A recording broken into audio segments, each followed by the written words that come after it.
The Panama Canal works because local fresh water fills the locks between the oceans. As one of the world's rainiest countries, ample fresh water is not usually a problem in Panama, but below average rainfall caused by the El Niño climate pattern is limiting the number of ships in the canal for the first time in its history. Canal meteorologist Gloria Arocha says passages were cut from 36 a day last August to 22 in November. November had a deficit, but it was not as bad as we thought. So we increased the amount of transits per day to 24 in January.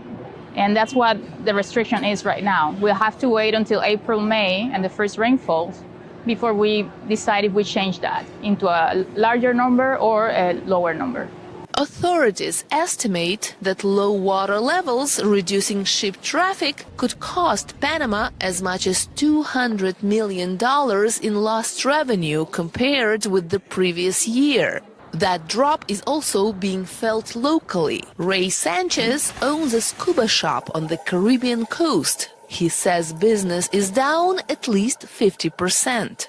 Out here, I have almost any traffic from the cruise ships, for example, that they stop. I have maybe 1 or 2 people that will contact me for diving purposes, unlike it was before. Before we get, 3 to 4 a year groups of, 5 to 6 people that would come and come dive. Not anymore. U.S. businesses are the biggest users of the canal, with 73% of its traffic moving either to or from the United States. Washington is working closely with Panamanian authorities to help, says U.S. Embassy Counselor of Economic Affairs, Vicky LeMay. One example is the U.S. Army Corps of Engineers is working with the Panama Canal Authority on some of their medium and longer term infrastructure planning and water management issues. We're also helping find ways to attract more U.S. investment to the canal and to Panama. And hopefully that will spur the kind of innovation and investment in new technologies that will help them mitigate and adapt to climate change. Canal authorities are planning a new reservoir to maintain water levels at least through 2075, says Panama Canal Deputy Administrator Ilya Marota.